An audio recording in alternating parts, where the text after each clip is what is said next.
So go ahead, Thomas, repeat your question. Yes, so ways of calming the nervous system down when just staying still and creating wholesome thoughts doesn't really seem to do the trick anymore. Pardon, can you explain that?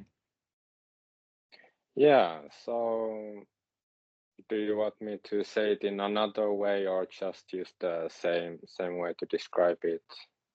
Yeah, describe it for us. What is this thing? Okay.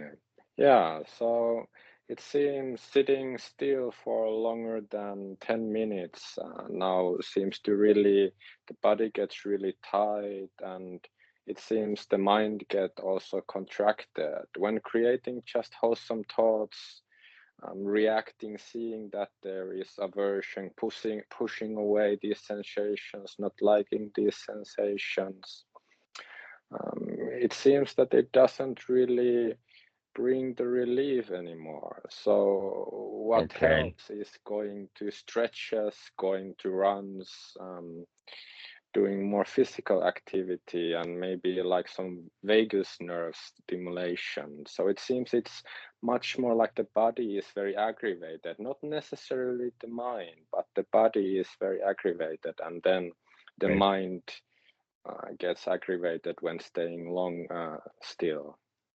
Okay. The first thing to say about this is that it is a process of calming the body down, partly because you have been, in fact, uh, agitating the body with your agitating thoughts for all of these years. Our society supports it. Get up and get going, get moving, etc., like that. And that how it's normally taught with this thing called meditation is to hold the body still. Now, holding the body still is, in a way, a kind of a fight or a kind of a war. Imagine that you were, in fact, in the coils of a python, and getting that python off of you is a lot of work.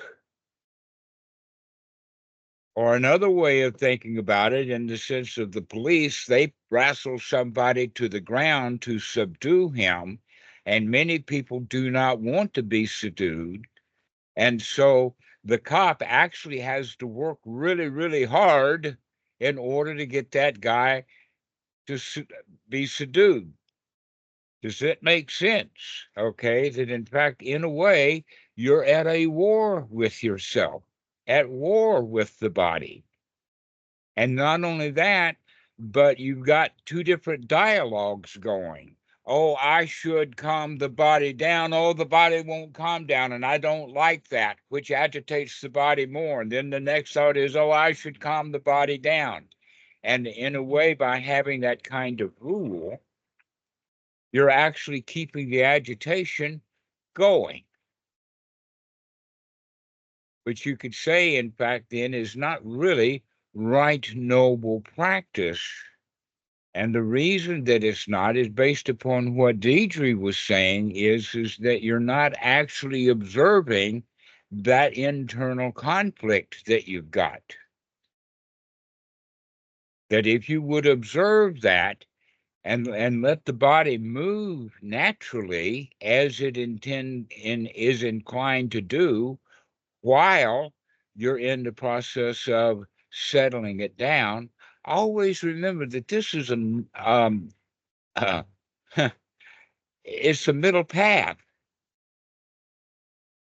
And yet, the way that our society teaches us is that everything has got to be done in an extreme as opposed to middle path.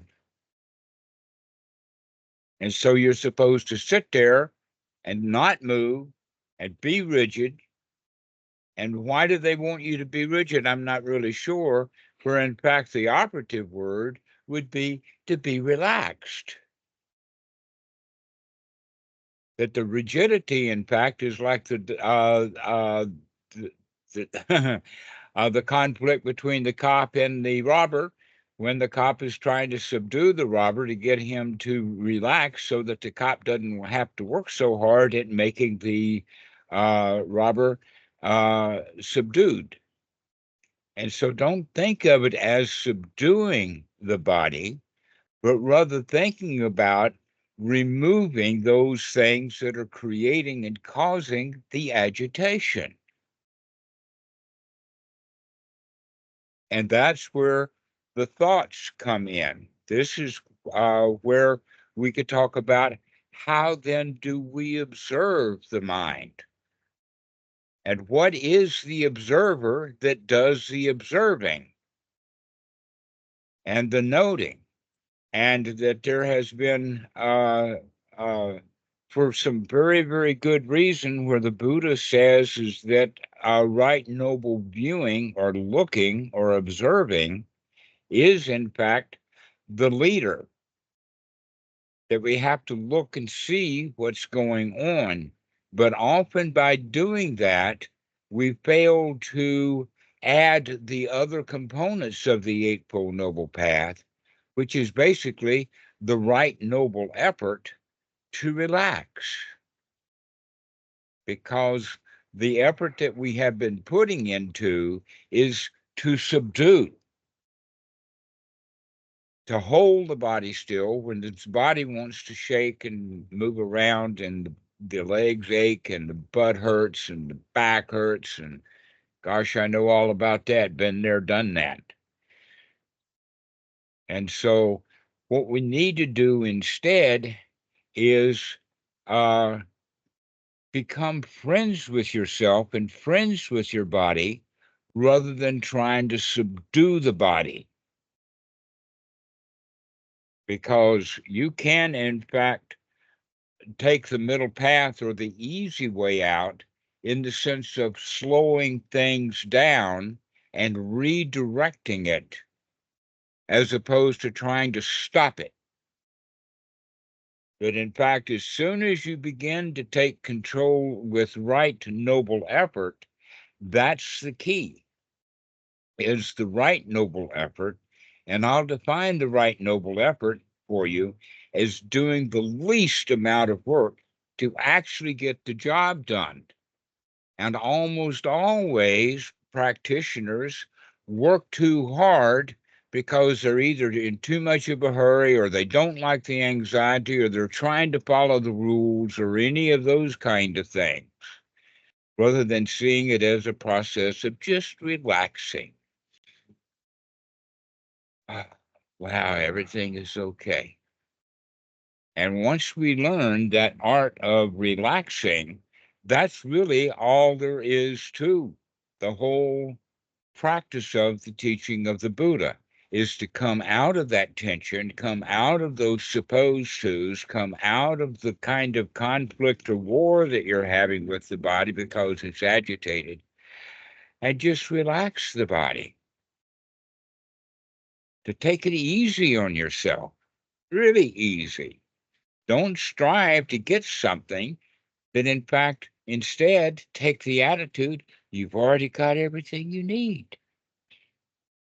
Yeah, the body's agitated right now. I see that, and that's okay. If you say it's not okay, then you're going to get into conflict with the body again and try to make it do something with those unwholesome thoughts, rather than nurturing the body and says, yeah, everything is okay. Well, we can just relax. Everything is fine. No worries, no problems. There's no right way to do anything.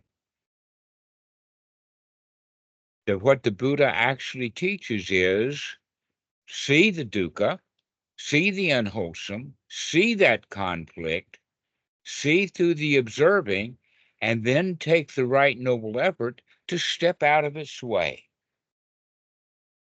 Just make a slight maneuver. That's the way to handle it, is learn to steer the ship of the mind rather than trying to stop things.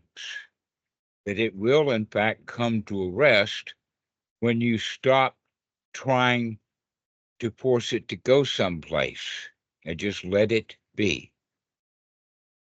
That's the real trick. Okay.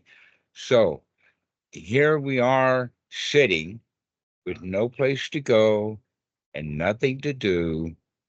And then that tension comes up. The legs start to hurt. The right thing to do with that is to nurture the legs, to recognize that they're not ready to sit still yet, that in fact, sitting still often cuts off circulation, that sitting still puts the body in a state that it's uncomfortable with, it's not used to it, etc., like that. Another one would be back pain, is that you don't have the back muscles built up. Another one is, what are the postures of the legs, the knees? That many people, when they first start practicing meditation, the muscles in the foreleg is already tensed up, and so you can tell then the difference between an experienced meditator and a beginner is whether or not their knees are actually on the ground touching as opposed to up in the air. Now, my favorite story about that is a commercial on television to where they're using meditation to sell Tic Tacs for some strange reason. And so you see this girl with her Tic Tac, but you can also tell that they got this girl out of central casting. They didn't go to a water or temple to get somebody who knew how to meditate at all, because she was sitting there with her knees bouncing. She was uncomfortable, trying to pretend to be an actress who was enjoying a Tic Tac, and she, no possible way was she enjoying what she was doing. Okay, so this is actually, in a way, the way that a lot of people practice meditation. They pretend to be relaxed when in fact they're not. And it does take a process to relax those knees. It does take a while for them to relax. And that there's various techniques that we can do. We can stretch those things. I've seen old teachers put the palm of their hands on the knees of the new student, and as the student is breathing out, the teacher will put some slight pressure on it and just say, just relax the legs, just relax them. Keep relaxing, and fairly soon the knees will come down. But those who are working to get their knees to come down are in pain. There's no reason to be in pain at all. But they want something. They want those knees down because they don't want to look like they don't know what they're doing. And in fact, the knees don't know what they're doing, not yet. And that's okay. And so one of the things then that you can do is that you can actually put the palms of your hands on your knees. And as you're breathing out, you could put just a slight little bit of pressure on the knees, telling them just to relax, just to relax. Everything is okay. This would be the right noble effort rather than wanting them to relax. You can actually help them to relax gently. Now, while you are doing that correctly, you're already in the state of mind that you want to develop for the rest of your life. Because where your knees are is not important, it's where your mind is. And as your mind gets more relaxed, the knees are going to follow. Just like the uptight mind that you've had for the past 20 years has gotten your body uptight. Now, when you relax your mind and everything is cool, the body will follow along with it naturally, but slowly, and certainly not at the speed that you desire it to. but it will relax when you are already relaxed. And so this is the way that we want to observe, is to observe how relaxed our mind actually is. What kind of wholesome thoughts do we actually have? And if we have the thought, oh, I wish I could relax these knees because they hurt here high in the air. I've also seen students try to solve the problem with cushions. I've seen several students bring a dozen cushions into the meditation hall, and they'll back themselves up and they'll sit on them, and they'll put a couple of them under their knees and all kinds of things. They look at back like they're a kid playing fort, completely surrounded by pillows. Have you ever seen any of that kind of stuff? Because they're trying to get the pillows to do the work for them, as opposed to just relaxing the body as best that you can. Just relax. That's the important thing. Knowing that it's not going to relax at the rate that you're telling it to relax. But if you don't like it not relaxing at the speed that you want it to relax, you're tensioning it right back up again. You're fighting against yourself again. And so being gentle on yourself, being kind to yourself, being nurturing, everything is all right. Posture is not important. It's not nearly as important as most people give the idea that it is, but it's really not that important. Not the body's posture. What's much more important is the posture of your mind, and the posture of the body will follow along like that. In fact, a lot of people can't even relax while sitting in a chair. The butt starts to hurt. Look at the industry, for instance, on office furniture. Why is there so many different kinds of chairs and different office furniture and all of that kind of stuff? Is because people will even sit in a chair and they're still not relaxed. Their butt hurts. Their back hurts. All kinds of things will happen. They're hunched over. They're not watching their own posture to recognize that they can, in fact, sit up straight. And by sitting up straight and remembering to sit up straight, you're actually developing the back muscles that you need. But as you sit up straight, that's going to put tension in those ligaments and muscles that go from the groin down to the kneecap. But the way to handle I guess the kind of way to talk about it is let gravity be your friend. So the gravity is going to train your back to sit up straight if you can remember it. And then as your legs are up high in the air, the gravity is actually going to help pull them down so long as your back is straight. But oftentimes people are dealing with both issues. My legs hurt and my back hurts. And because of that, they're not actually practicing correctly. In fact, what they're practicing is, gosh, I wish that bell would ring because I'm in pain here, folks. How many have ever had that experience of not practicing at all because you don't like what the body is doing and you're not practicing correctly because you've got unwholesome thoughts going on? And the real practice is to keep the thoughts wholesome. We'll be okay. Everything is fine. Not a problem in the world. Yeah, the legs will relax when they have an opportunity to relax. Let's give them an ample opportunity to just relax. Does anybody have any questions about this so far? Christopher, you're a new monk. Do you understand what I'm talking about, or have you been trying to sit like all of the old Thai monks?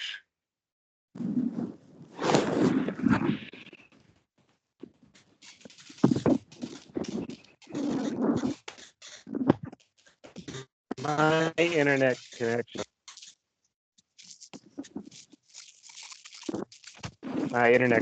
is not really working really well. Okay. How am I upside down? All right. So never mind the internet. Are you able to let your body relax, to sit up straight? Remember to sit up straight, knowing that the body is going to relax on its own time. Yeah, I don't get too excited about trying to look cool when I'm sitting in the floor. I actually meditate lying down a lot. But when I do sit, I'm fine, and when I'm not fine, I adjust quietly in a way that doesn't um, affect anyone else's solitude. Well, I think that the problem that I'm about to talk about is an older problem. It happened many years ago during the 60s, 70s, 80s, and 90s, where I ran across quite a number of Western monks who couldn't sit anymore. They couldn't sit on the floor with the Thai monks, partly because they were working too hard. They were trying to get those postures, and what they did was make the knees even more sore, even more painful. I know of one monk from Canada who actually got a doctor's certificate so that he wouldn't have to sit with the other monks. But here's the thing, it's more important when the monks are sitting together for you to sit as best you can rather than try to avoid being with the other monks because you're not up to your own standard in your own mind.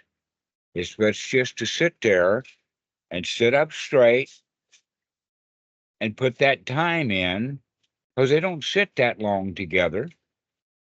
Even the most stringent watch will spend 20 to 40 minutes in the morning, 20 to 40 minutes in the afternoon, and at most an hour at lunch. So they're not sitting huge amounts of time like some people would think that they're sitting all the time.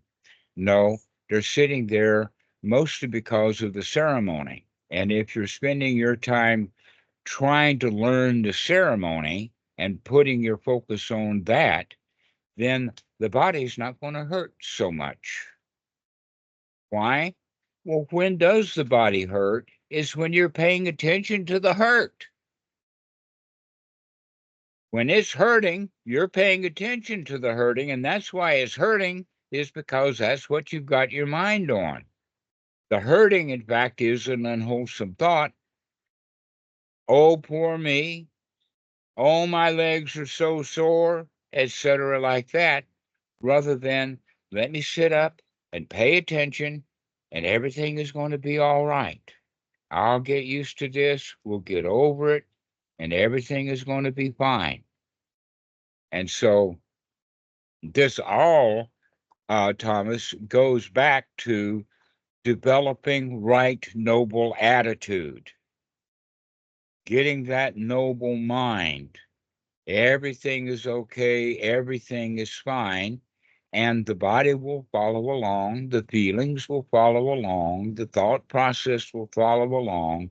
That when the mind is noble, our thoughts become noble. When the mind is noble, our feelings become noble. Wow, I can handle this.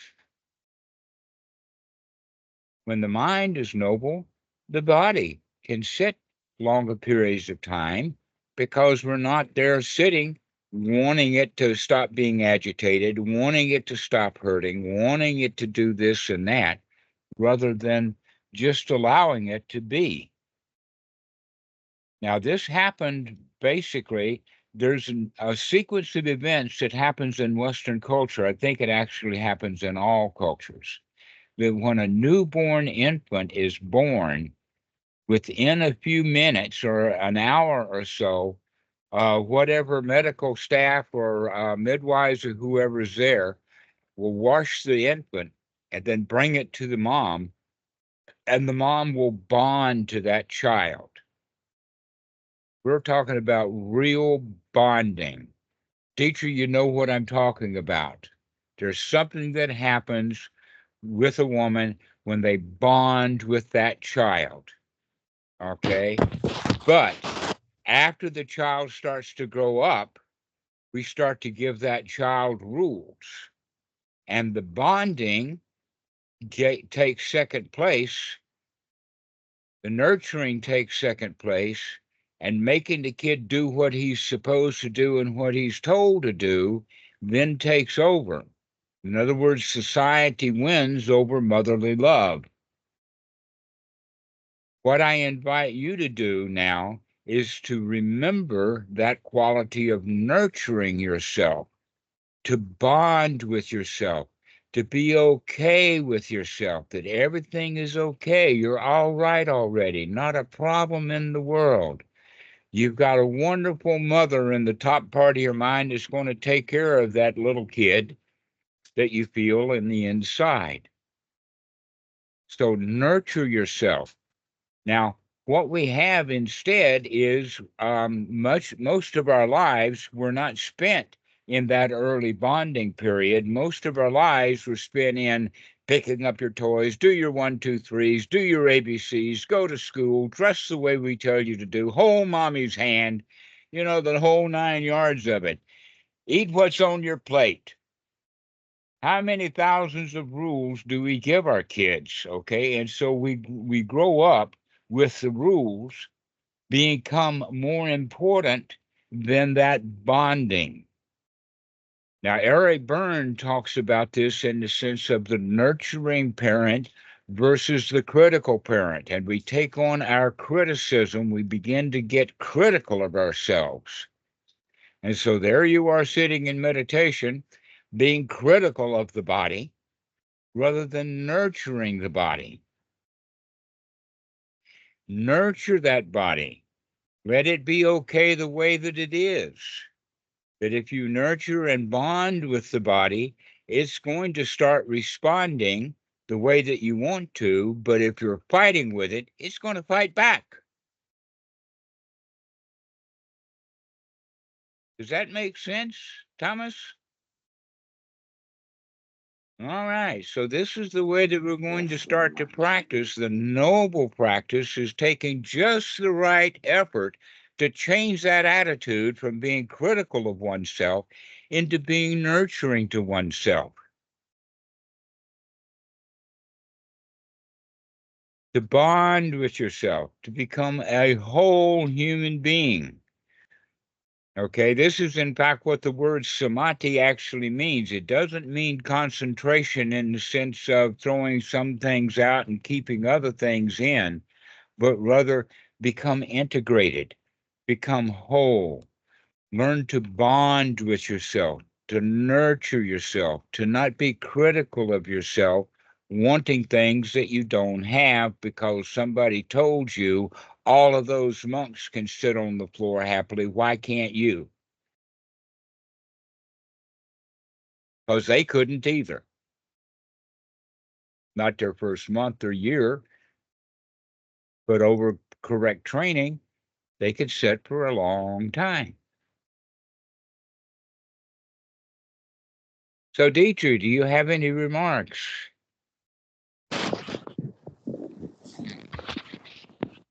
Well, I just had a realization. I'm writing it down. Is that All right. I'm always the critical parent versus the nurturing parent. So I'm always fighting my weight. I'm always have these thoughts of being overweight. Now I realize that it's also I'm eating too much because I'm just resisting always my mom saying, well, you're eating too much because you're in the habit of eating too much. That's true, but I'm also eating too much because I don't want to obey my mom who's saying all the time, don't get too fat, don't eat too much, we have to be slim.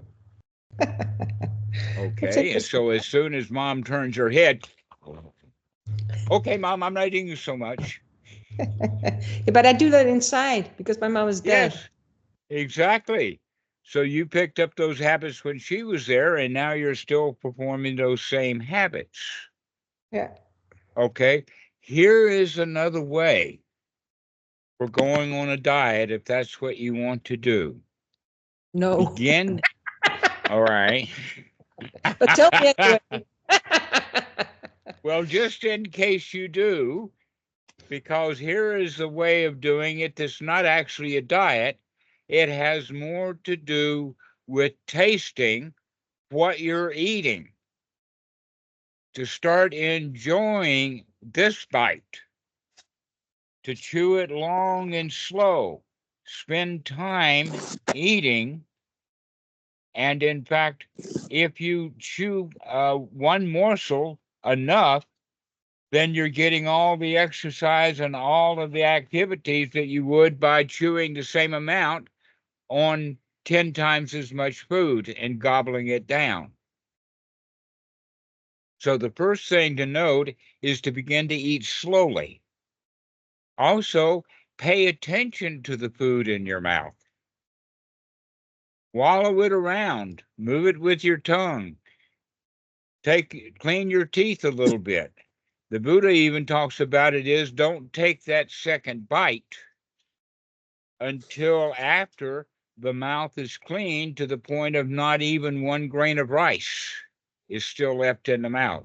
So you run your tongue around to make sure that everything is empty, and then go back and prepare a morsel and eat that. Now, while you're preparing that second morsel, here is the question. Have you had enough yet? Have you had enough yet? Am I satisfied even though the plate is still half or 3/4 full? Have I had enough of that delicious food so that I can let the rest of it go? Over time, then you can begin to say, well, since I know now that I'm not going to be eating so much, let me prepare smaller portions. But that comes second, because if you intentionally follow with small portions too early, then the greed will set in. I want more. So what you want to do is start with the normal plate of food that you do have and start thinking about what you can do with half that food after you finish eating. Leave your plate half full of food. Keep asking yourself the question, have I had enough yet? That's the way to handle. So now we're talking about it in the sense of mindfulness of eating. Have I had enough yet? My greed for food has now been satisfied. I don't want so much. That in fact, after you're when we get a great big food bowl of food and it is hot and delicious, we kind of think it's going to be hot and delicious as long as we keep eating it. But if you eat slowly, what will happen is that the food itself will become cold. It will become normal because you've already had some, and you can start having the idea, I can do without this. I've already gotten enough.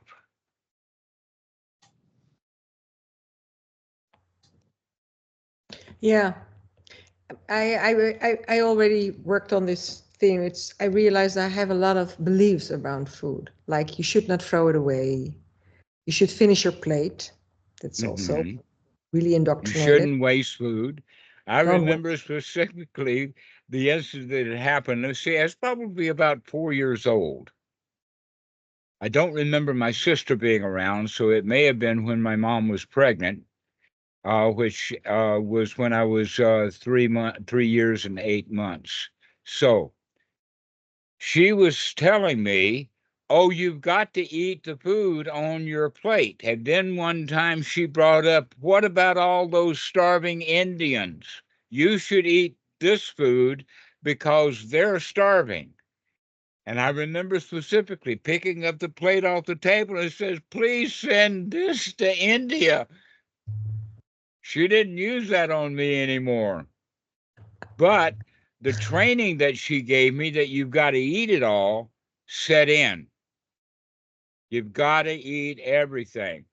And a lot of women that I've been around, they want to think that their cooking is good. And the way that they measure is their cooking good is that somebody ate it all. And so if you don't eat all of somebody's cooking, they're going to be unhappy thinking that you think that it's not delicious. And so we actually invent it to be delicious so that we'll eat it all, where in fact, it's not delicious. And I've had up to here and I want to quit. And so this is how we can start to use the mind to recognize, have we had enough yet, even though the plate is not empty yet? For those of you who have pets, the way that I've actually handled it before is a bite for me, a bite for Lucky, a bite for Pumpui, a bite for me, a bite for Lucky, a bite for Pumpui, and then I only have to eat a third of it, and Tam's okay. She's not worried because I'm not eating. Now that the dogs are not here anymore, why don't you eat your food? Is there something wrong with it? The answer to that is no, it's okay. It's delicious. I ate what I wanted. So we have all of the social stuff going on about food. And the way to handle it, obviously, is the way that Thomas is going to handle his body is by being mindful. Look at what you're doing. That's the important thing, is to look at what we're doing. Look at those thoughts. Look at those feelings. So, Ben, do you have any questions or any thoughts to add? No questions, thank you, Dhammarato. But no, yeah, when you were talking about, when you were answering Thomas's question about tension, I noticed there was a little bit of tension in my chest just from the posture I've been lying in previously. And I tried focusing on it and telling myself, there's tension. I'm so tense. My arms are tense, my chest tense. And guess what? I felt a lot more tense. And then I tried just relaxing. You talked yourself into everything's all right. Everything's fine. And then it disappeared. Mm-hmm. Right. So inventing problems to solve is our training. And so you saw a little bit of tension instead of saying, oh, I can relax that. That's easy. No, you're saying, oh, it's tension. I should not have tension. Yeah. And then it grows. Yeah. You can make it grow purposefully just by purposefully thinking, even when you don't really believe it, but you tell yourself, there's tension, everything's so tense, and then it gets worse. Mm-hmm. And tell yourself the opposite instead and have it dissipate. This is why the Buddha talks about the mind as the forerunner. Pay attention to the mind state that we're in. Pay attention to the attitudes, because the attitude that we have gives us the thoughts that we have. It's also possible that if you can see the thoughts you have, you can change those thoughts, and that'll change your attitude. So everything works together like that. If you can see it, Now, when you say see it, that means, oh, I can see that tension. That's not what we're talking about. Because when we say, oh, I see that tension, we can instead say, oh, I observe that I'm making myself tense. Let me not do that. Let me relax instead. Let's take that right noble effort to relax. I think through seeing it as not seeing it as I have tension, it's my tension, but just being aware that there is tension. You're right. Look at this mud pie I'm making.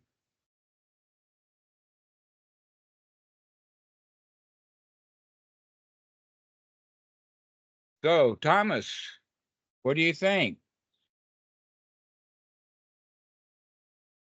Yeah, I've been really enjoying this and finding it really relaxing, the nurturing attitude, finding finding the kindness, the compassion, and the kind of loving quality of wanting to take care of the body, wanting to make it comfortable, being kind and not demanding to be a certain way.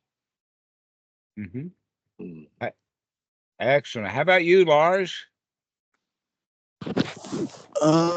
So the thing is, they'll tell you that exercise is good for you. So some people can injure themselves or overdo it. And sometimes it could be a hindrance, I guess, because you feel like, well, I should exercise, but I don't really want to exercise. But what do you think about exercise? I don't have any thoughts about exercise itself, but I will talk to you in the sense of if you're telling yourself you should exercise because you saw Jack LaLanne on television when you were 15, then you're making yourself do something. You're following the rules and possibly not even getting the good value out of your exercise. There's a better way of doing it is that if you enjoy movement, then move. If you enjoy walking, then take a walk. When you get tired, sit down. Pay attention to what the body wants and the body needs rather than having a lot of rules about, oh, you should exercise. Our society is really, really wrapped up in exercise. Why? Because they can make some money off of you by making you feel bad about not exercising enough. I remember when I was a kid, I had never seen a gym. Maybe the gym was the basketball court, but that was all there was. Now look at all the weightlifting places. They actually have convinced the society, especially the young people, that something's wrong with them and they'll be okay if they exercise too much. Now, the example that I have, but I've got several examples. The example that I have is jogging. How many of you have ever heard the word jogging? I'm not talking about running, I'm talking about jogging. There was a book back in the 1960s that made the bestseller list for some reason. This guy was doing jogging, and while his book was on the bestseller list, he started to having bad knee problems, pain in his body. And before the book was off of the bestseller list, he had had a heart attack and was dead. Do you remember that, Dietrich?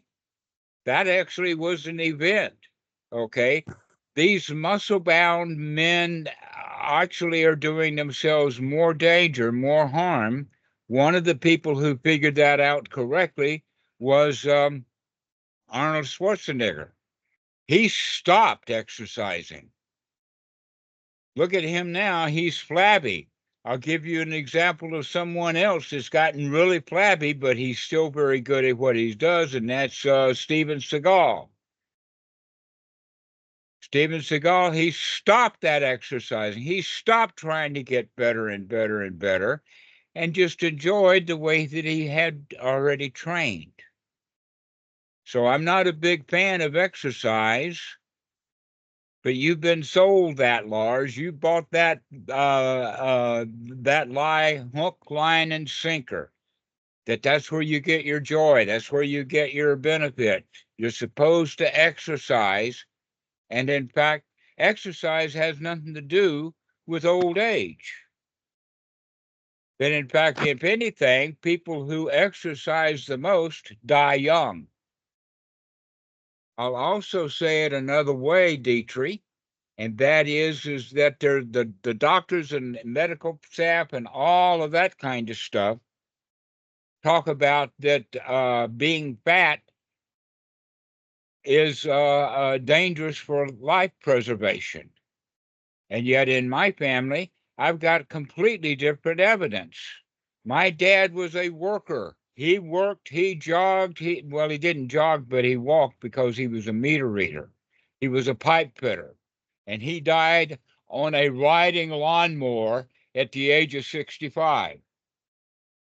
To where my great-great-grandmother, I remember specifically about her, Grandma Wolf, because when I was 14 years old, I was a pallbearer at her funeral.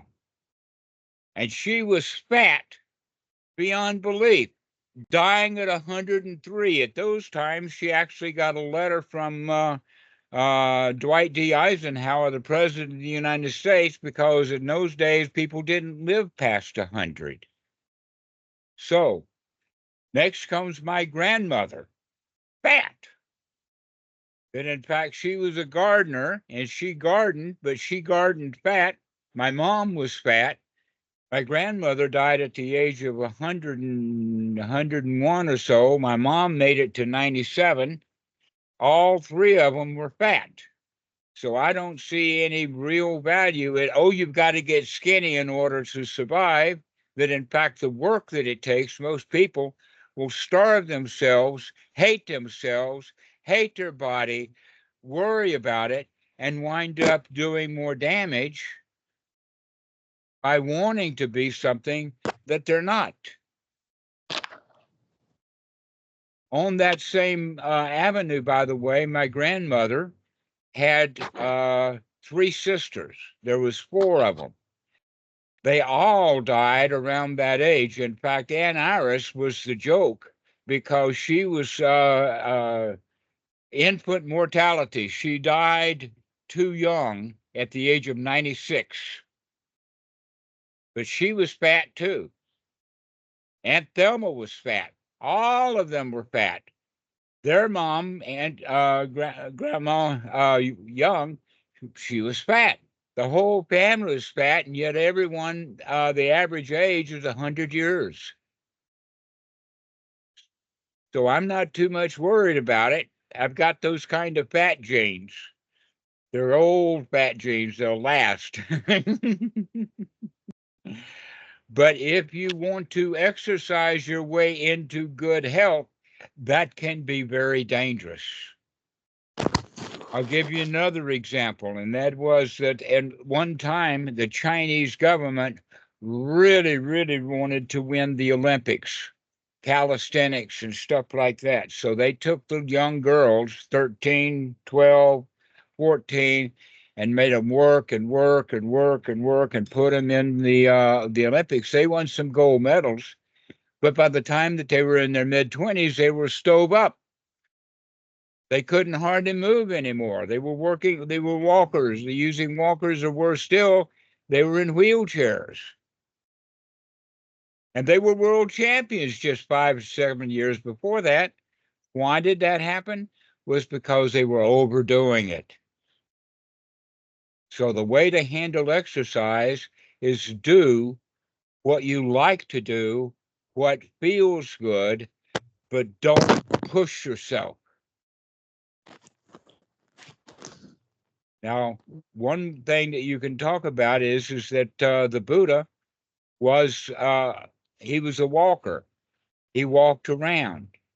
There's all kinds of sutras saying that he was in Delhi, he was in Kusambia, he was in Varanasi, he was in Rajgiri, he was at Deer Park.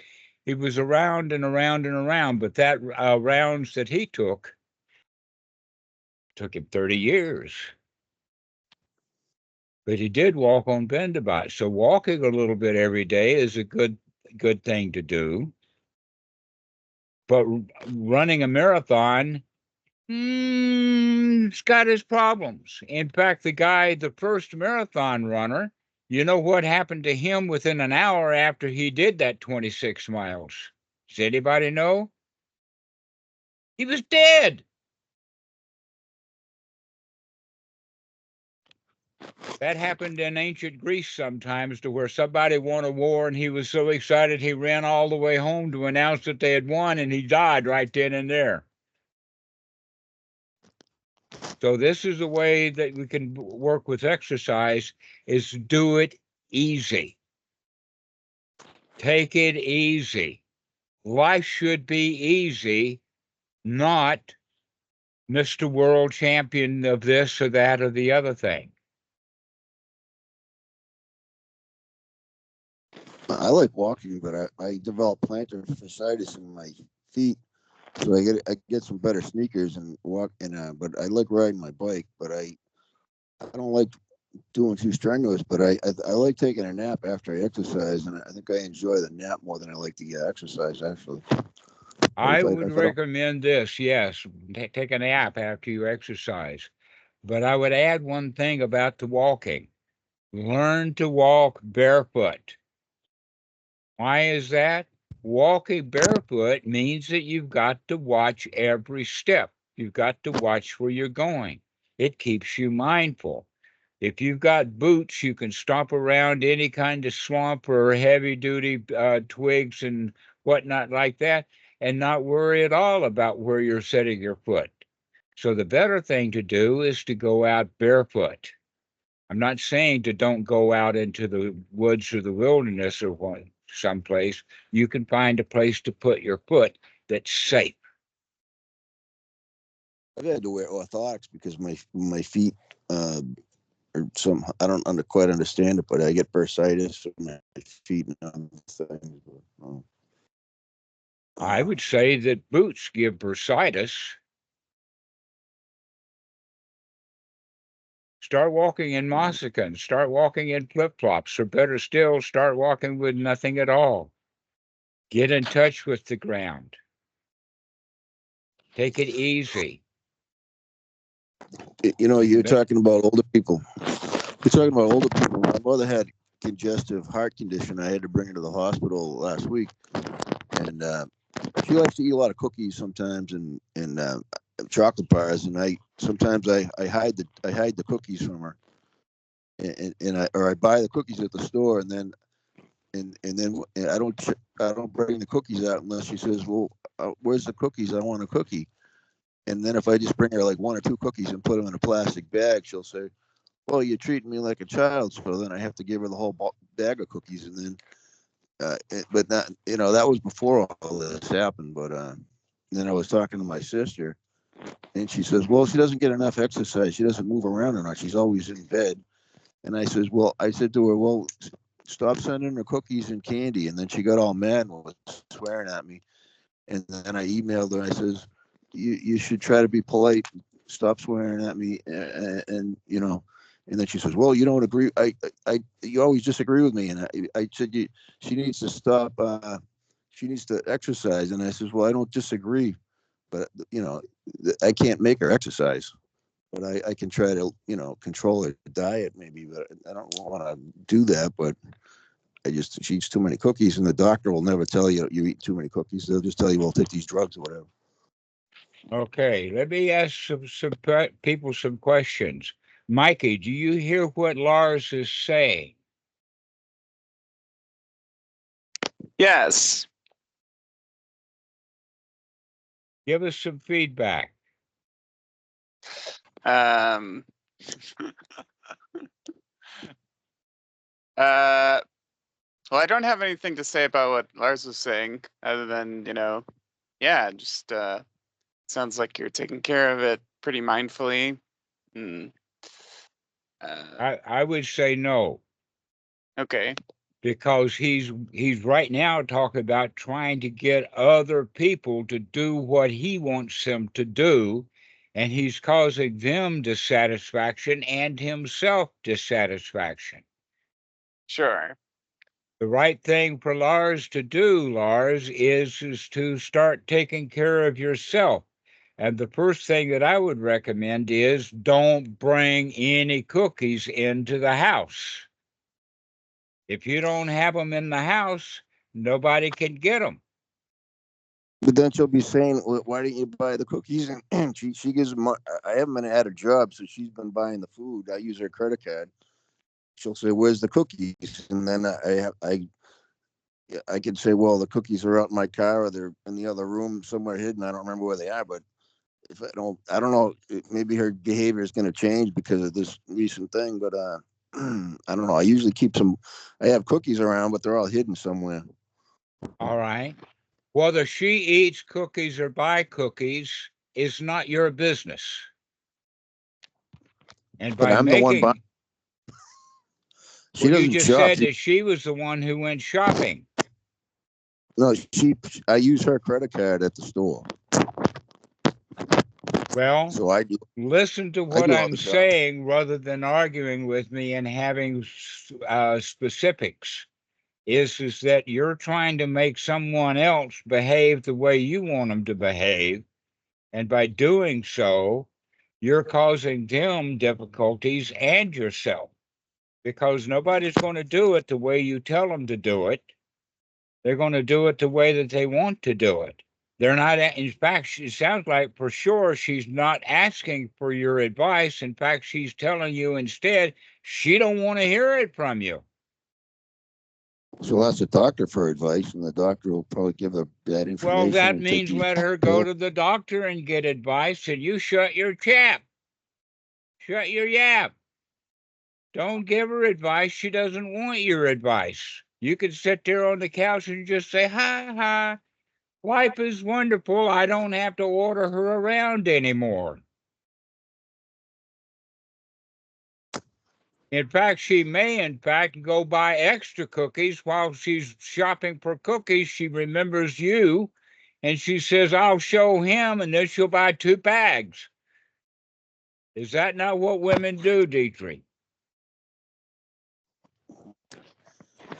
I'll show him about the cookies. I rest my case. She eats because she feels bad. When I had dinner with her, she says, you better give me some chocolate ice cream because I feel depressed. And you can say, I don't have any chocolate ice cream. Enjoy your depression. Or come out of it on your own.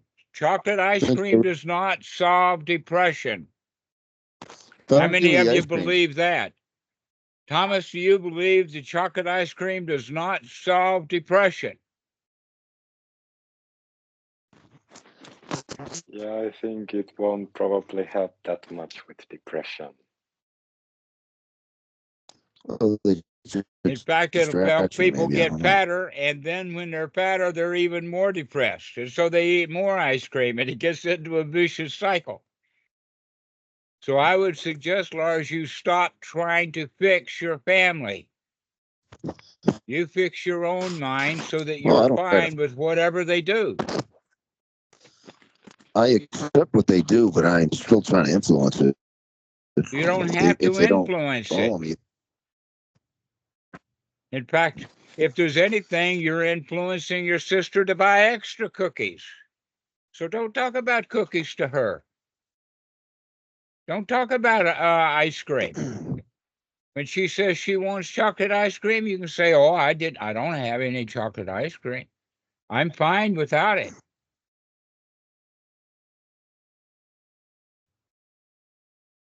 Now we're actually getting into the topic that I was going to talk about when we started talking about what you guys wanted to talk about, and that's right noble speech.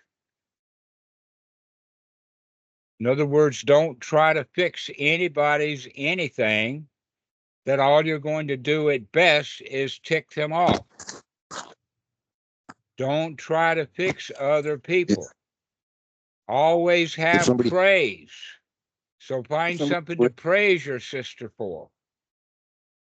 You don't think if she swears at me or says unspeakable things, I should just say, well, why don't you try to be polite or something like that? Yeah, that's what I'm saying, is be polite to her. Enjoy her company rather than intentionally trying to make her change, which she doesn't want to do. So in a way, you're intentionally pissing her off. Don't try to change her. You can't change them. This gets also into gossip. Don't talk about her to somebody else, hoping that they're going to fix her. Just enjoy her the way she is. You're okay already? Let her be okay already in your mind. She's already okay. She doesn't need fixing by you for sure.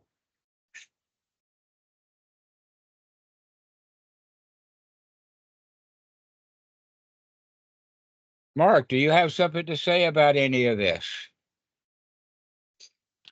Thanks for joining us even late. No worries. The clock's changed in the UK, so I wasn't quite sure when the start time Yes, was. blame it Yeah. on the clock. It's the clock's fault. Sounds good to me. Sounds good to me. I don't know that I do have much to add to this at the moment.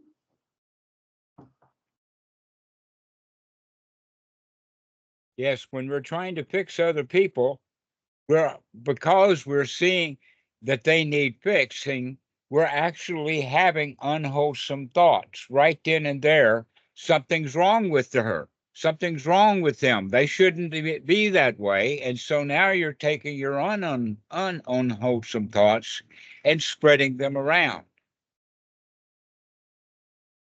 It's better to start having wholesome thoughts about your sister. She's okay. Wow, she's a great cookie purchase person.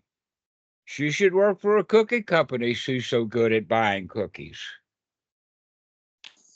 Well, you want me to tell you about my sister? No, you don't have to tell us about your sister because you'll probably wind up saying some unwholesome things about her. What you need to do instead is practice having wholesome thoughts about your own life and about the people around you. To let everybody be friends. Nurture her. Don't criticize her. She'll respond to your joy. She'll respond to your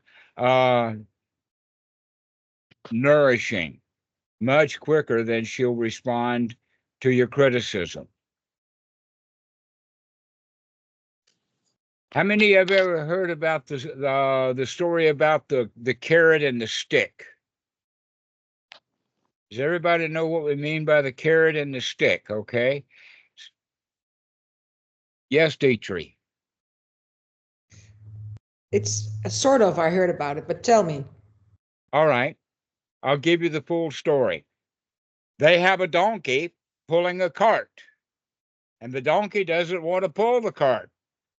So the owner gets a big stick out and starts beating the donkey. Well, what does the donkey do? He sits down in the road. He gets all defiant and everything. So what does the guy do? He takes a carrot and ties it with a string to the end of the stick that he was beating the donkey with and hold it out in front of the donkey. And now the donkey sees that carrot and he gets up to try to catch the carrot, which is naturally going to be attached to the wagon that he's pulling. And so he never quite gets the carrot. But that won't work unless you actually let the donkey have the carrot.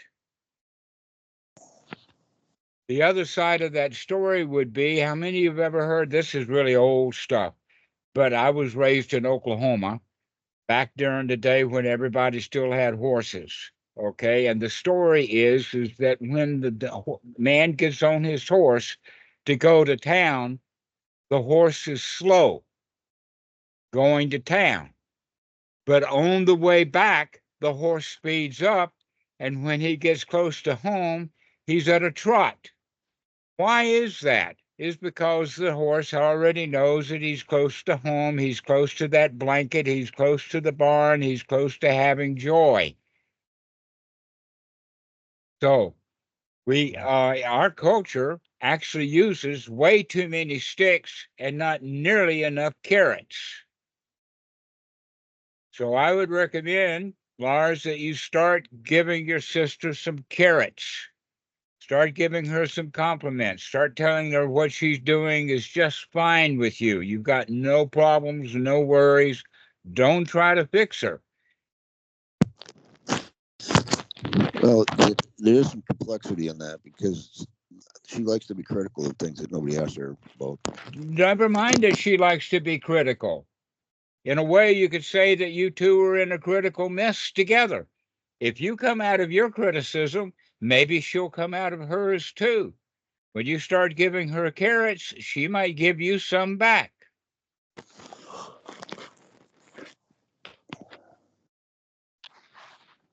Don't try to fix her. Be kind to her. Enjoy her. Everything is all right. Everything is fine.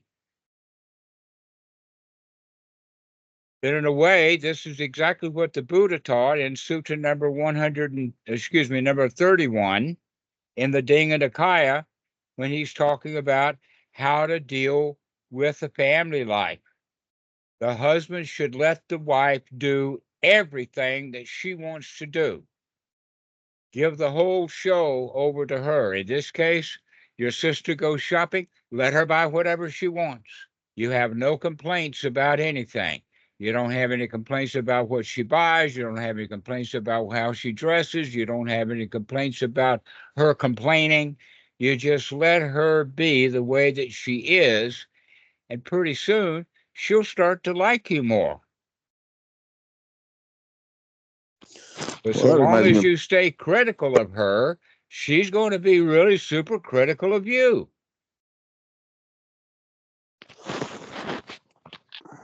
Now, I know that this is hard lesson because you've been practicing being critical of her for all of these hundreds of years, thousands of years you've been critical of her.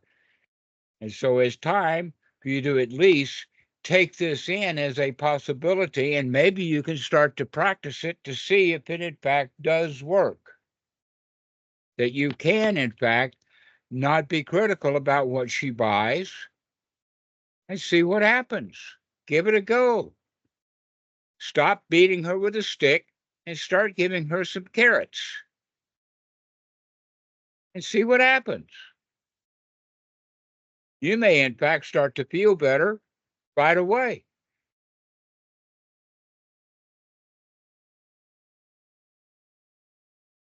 So, Ben, do you have anything to say about this?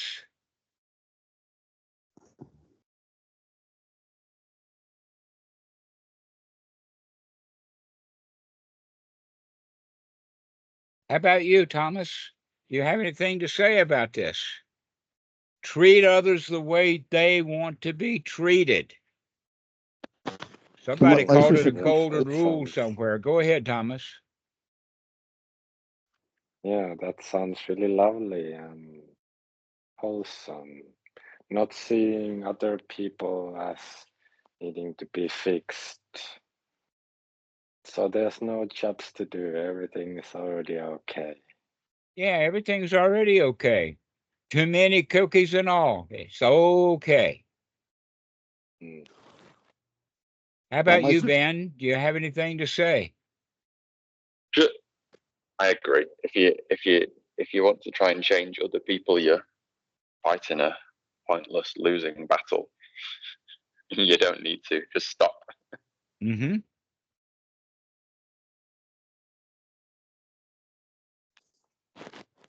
she comes to visit maybe once every 6 months, and I feel like, oh, she's going to be at a visit, so I should try to hang around and be around my mother's house and go out to dinner with them. But after the last time, I thought, well, maybe I should just go to my friend's house one of those nights because I don't know, it wasn't really worth it. Like, and the only thing I really told her was I said, can't try to be polite, like. Rather Stop than swearing. trying it that way, I would recommend do what you want to do that you feel good about. You don't have to either avoid her or to approach her. There will be times when she's there. That's the time to guard your mouth, to shut your mouth, to behave correctly to her, treat her the way she wants to be treated.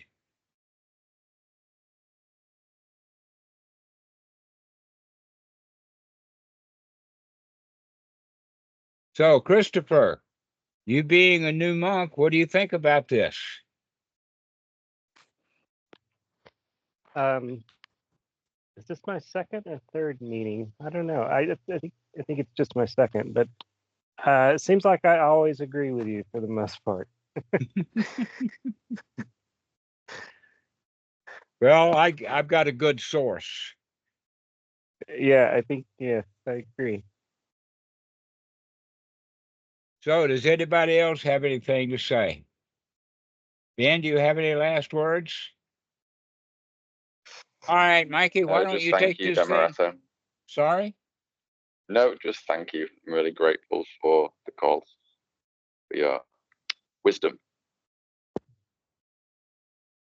It's old wisdom. Nothing new here. Mikey, let's finish this off. Sure. If you're watching this on YouTube, go ahead and check the video description for links to join our Sangha, both on Discord, Skype, and of course, OpenSanghaFoundation.org. We also have a somewhat new Skype group called One-on-One Dhamma Calls. You can join that group if you'd like to have a one-on-one call with either Dhammarato or one of our seasoned practitioners. We even have some monks in that group as well.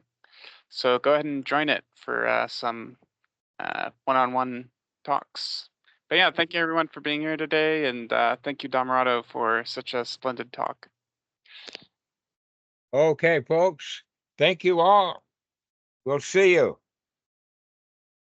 Thank you, Dhammarato. Don't worry. Be happy. Thanks, Dhammarato. Bye, everyone. Thanks, everybody.